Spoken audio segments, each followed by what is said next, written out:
Welcome to the Automotive Blockchain channel, everybody. Hey, get on board, get on board. I want to extend a quick love dub out to all of you who have tuned into this channel. I do appreciate it. I'm pushing for 1,000 subscribers, so if this is something that you like, then go ahead and not just like, but also subscribe to the channel as we put out notifications. Don't forget to ring that bell. So today we are going to be covering how can blockchain technology alleviate traffic congestion? This article is put out by Cryptopolitan, so we're going to go through that. And I think some of the things that are going to be in this particular article will easily apply to not just the United States, but cities and urban areas or urban planning areas all around. But before we get into that, I just want to say one quick thing. Over here with Wonderful Recall Masters, I'm over here on the LinkedIn account of mine. You can clearly see here that Kia is recalling 320,000 vehicles for a broken trunk release that could cause people to be trapped inside, according to NHTSA. That's the National Highway Transportation Security Administration. The recall affects the following Kia vehicles: the Rio from 2016 to 2017, the Optima 2016 to 2018, the Optima Hybrid, and the Optima Plug-in Hybrid from 2017 to 2018. Basically, the trunk latch could crack, and that could prevent people from getting out. So I'm going to start including into these videos where I can recall information, because that does affect a lot of people, and the quicker we can get the word out, the better off sometimes things can be for a lot of people. All right, so let's go over here and get into the article. How can blockchain technology alleviate traffic congestion? This article actually is set out pretty well. I like the way it was written.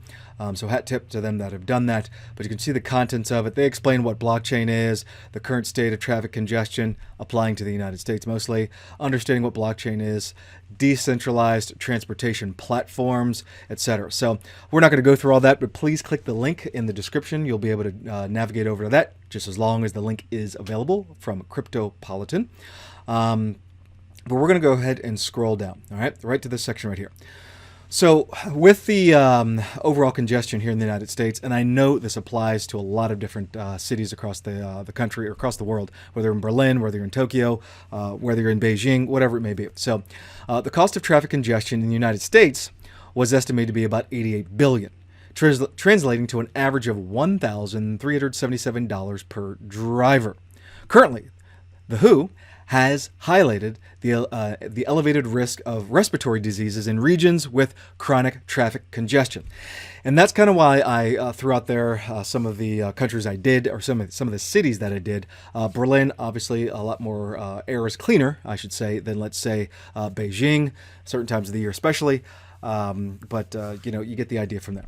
So cities worldwide have recognized the debilitating effects of congestion, have implemented various strategies to alleviate the strain. Here's some of the things they're doing. First off, they're doing some infrastructure enhancements. They're doing some carpooling initiatives. They're doing congestion pricing. And this is where they put the tolls out, and everyone has to pay a toll in order to go through certain types of zones in the city.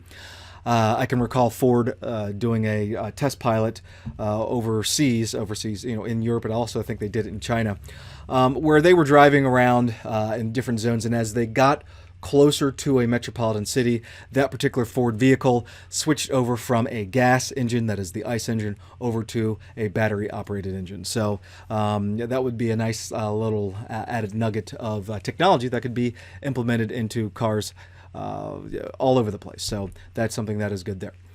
And then finally into urban planning. And urban planning is where they're designing cities to be more pedestrian friendly and promoting the use of bicycles. Well, that's all fine and dandy, but for all the cities that have been built and been around for hundreds of years, city planning is really not going to go anywhere. So it's more so city planning of the urban areas that are growing outside of the traditional major metropolitan areas. All right, so let's get down into the understanding of blockchain applications in the transporter sector, specifically with the Fourth Industrial Revolution. The Fourth Industrial Revolution, characterized by a fusion of technologies, blurring the lines between physical, digital, and biological domains. This is, I repeat that, for everyone that has not kind of figured this out yet or needs more information on this, the Fourth Industrial Revolution, with the Web3 ecosystem embedded in that, is going to blur the lines with various technologies. And those technologies are going to be physical, digital, and biological. Okay, so all of that is going to be coming up and mixing in between. And these innovations spanning artificial intelligence, you have to include that in that, and the Internet of Things that include robotics, etc. So you have the machines, you have people, you have artificial intelligence, bridging that gap between there. So that is where things are going. And if you haven't realized that, you will very shortly. So here we go. Now, going on from there as it pertains to any type of theoretical process for reducing the inefficiencies that are associated with traffic. We'll just read this sentence so everyone gets it. Within the transportation and logistics, these contacts can auto-initiate payments. They're talking about all of the self-executing contracts, smart contracts that can happen with this new fourth industrial revolution and Web 3 ecosystem layered within that. And it'll enforce compliance with regulations. The EU is pushing some battery initiatives right now for a global battery passport. So this will, in my opinion, this is going to be able to help out with that. And activities processes based on predefined criteria, obviating the need for intermediaries and reducing systemic inefficiencies. So here's some of the things they can look at. Supply chain transparency. Blockchain can track goods from origin to destination, ensuring that each phase of the transportation is documented, thereby reducing fraud and counterfeit products. Hopefully it'll help do that a lot more, but we'll see. There's always criminals that start getting smarter than the people who are innovators. Public transportation systems. Repeat, public transportation systems. This is going to allow a tokenized ticketing system powered by blockchain which can streamline fare collections and reduce fraud. You know, people that create their own little stuff going on, and enable dynamic pricing based on real-time demand.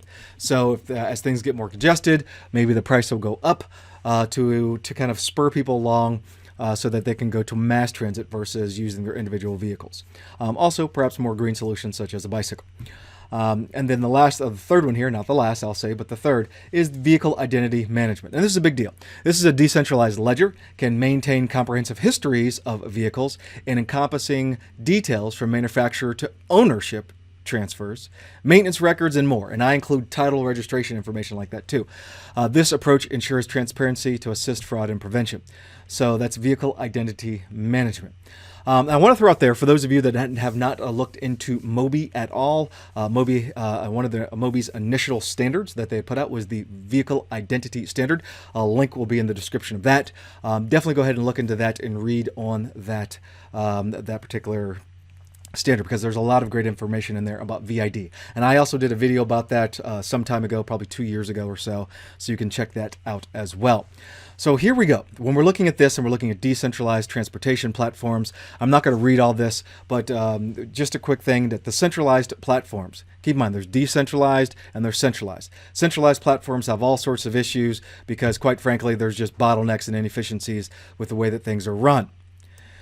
With some of the decentralized platforms that are out there, some of it may be peer-to-peer, and the nomenclature suggests operated by connected individual parties directly, eschewing the need for central intermediaries. So these platforms can be built on blockchain frameworks that will allow greater transparency. I'm going to highlight that specifically, that allow for layers of transparency, layers of security, and greater efficiency. The decentralized nature of blockchain ensures that each transaction, be it rideshare, booking, cargo, shipment, is recorded on a public ledger that remains immutable and transparent to all involved parties. And that is the key thing, so that everybody that is part of that particular ecosystem and all the stakeholders that are involved there would be able to see what's going on throughout the entire blockchain and the value chain itself.